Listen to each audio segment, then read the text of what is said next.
Hello people, I'm Elaine and our group is going to explain our biology lesson plan on the immune system.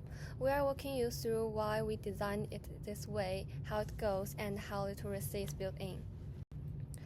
In this presentation, we are going to talk about the purpose of the lesson plan, going through the lesson plan and also some description of course readings, and also mention about the strengths and limitations. Our purpose here is simple.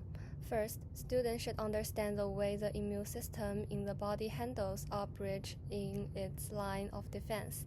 Second, students should be able to explain how the immune system responds after primary exposure to a pathogen, including innate and acquired immunity. The lesson will run for 60 minutes and it has 3 20-minute phases, an introduction, a body section, and a conclusion. Phase 1, Roleplay. The introduction targets code breaking. The teachers and students roleplay the immune system process together. Teachers hand every student a simple sign, skin, macrophage, helper T cell, and the teacher will play the role of the virus from the vaccine. We have included a couple of simple stimulus examples for what this would look like. This will introduce the students to the simplified process of the immune system, which will allow them to better understand the formal process and break code. Phase 2. Students switch to group work with worksheets, code breaking. Students sit in a mixed ability group, each group receiving a short set of questions to decode.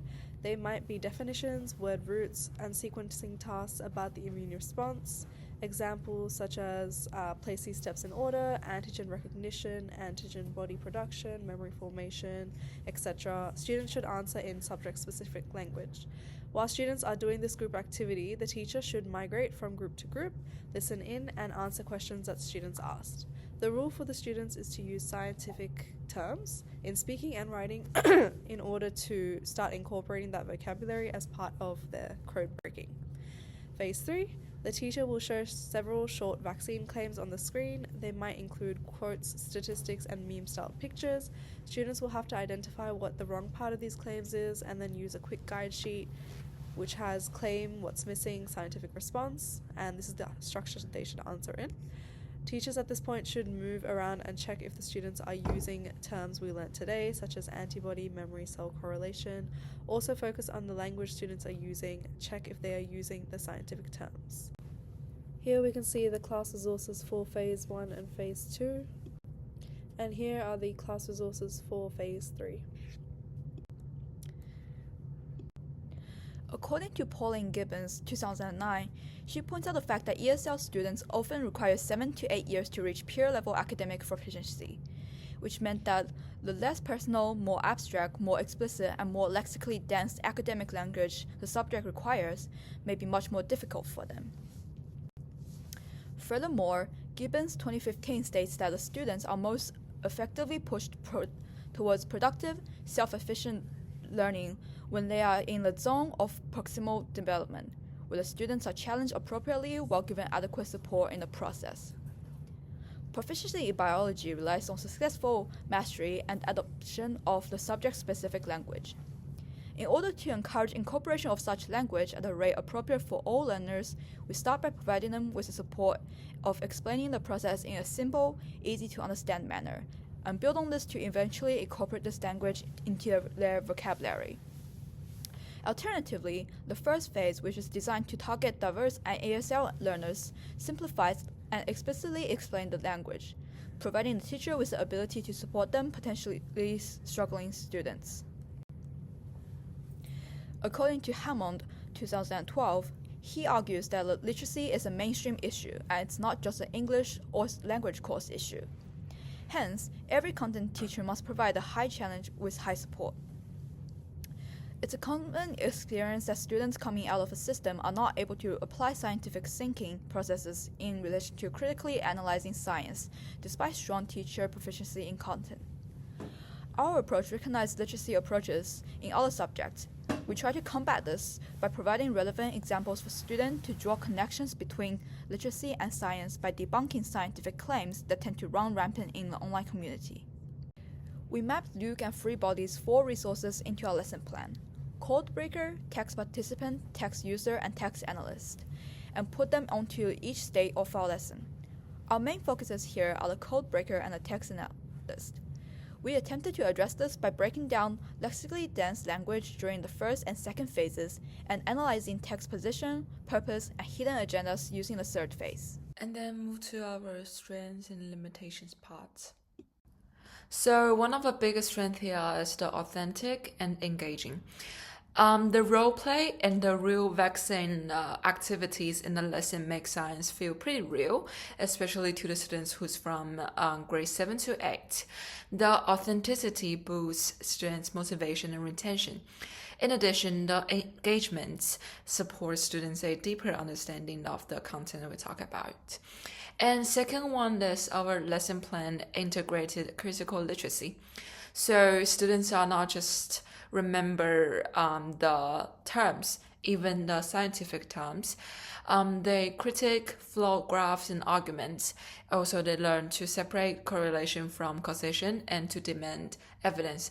This is a core scientific thinking and the text analyst role that often get missed. And the third one is our lesson plan supports for diverse and English as second language students. So we scaffold vocabulary up front, use visual and movement, and mix ability groups so stronger readers can support and help other a bit weak students. This matches Hammond's high challenge, high support principle, and acknowledges that EL students can also feel challenged with the academic literacy, and instead of offer an alternative solution here. For limitation, I think one of the biggest limitation is that our vocabulary might be too complex. So terms like optimization can make students feel pretty struggle. And what we're going to do for this one is we're going to teach Greek and Latin roots, just some scientific words roots. So give a step-by-step flowchart on deck for students and allow students to keep a mini glossary cards during the tasks. And the second one is there might be some errors of role-play activity, so which is like the lack of role-play accuracy. So without guidance, students may act in very wrong order. So we plan to hand out a script card and assign one narrator, which is the group leader, to, per group to keep the sequence scientifically correct. And the third one is the time pressure. So 3 20-minute blocks are pretty tight, especially for group writing.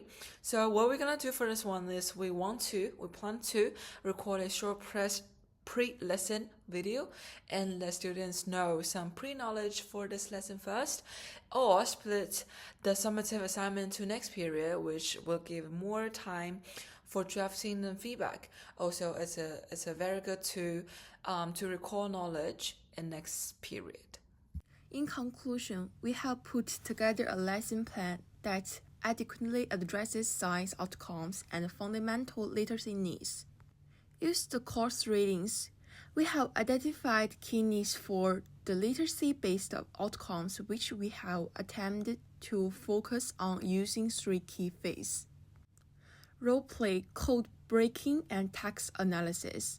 Our evaluation has proved adequate addressing of outcomes. When teaching this plan, we must also be aware not to overwhelm students, and we need to provide proper guidance and manage time. Thank you for listening.